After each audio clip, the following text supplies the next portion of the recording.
Hello, my name is Mr. Wilke, and we're still working with square root equations. We're taking the square roots method of solving equations. To solve equations of the form ax squared plus c equals 0, we isolate x squared and take the square root of both sides. So here, let's isolate the x squared.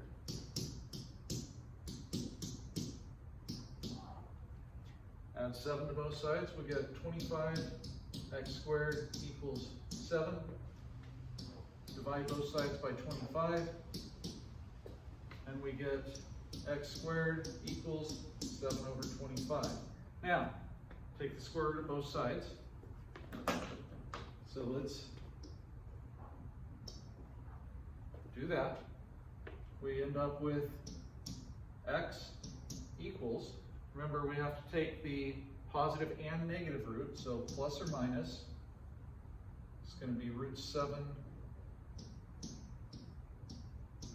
over 5. Can I simplify the root 7? No? That's it? We're good?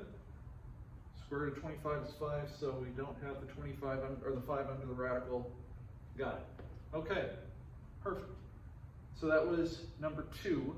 Now, let's look at number 5. All right?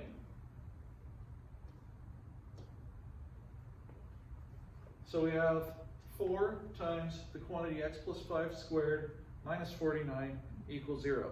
So what quantity is being squared? X plus 5 is being squared, right?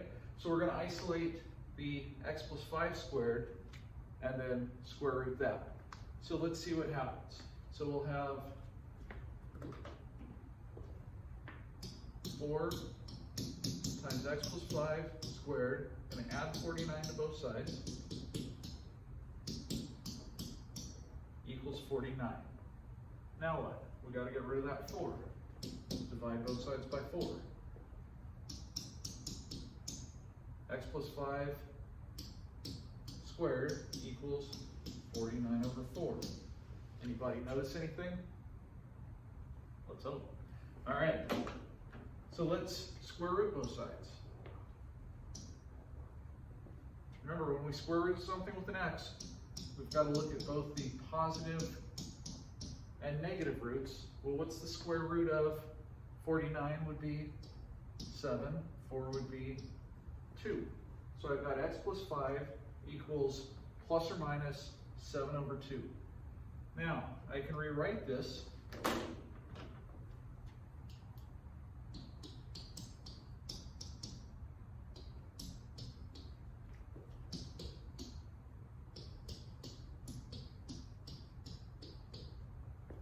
into 2 equations. X plus 5 equals 7 over 2. X plus 5 equals negative 7 over 2. So subtract 5 from both sides. 5 is what? 10 over 2. So x equals negative 3 over 2. 10 over 2. Negative 7 minus 10 would be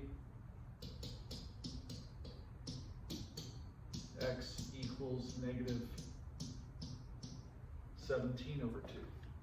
I could have written this as 3.5 and negative 3.5. That would be negative 1.5. That would be negative 8.5. It's all the same answer. Ask your teacher how they want it. Do they want it as a fraction, a decimal? Most of the time it's interchangeable for whatever. There you go. All right? Any questions? Ask your teacher. Good luck.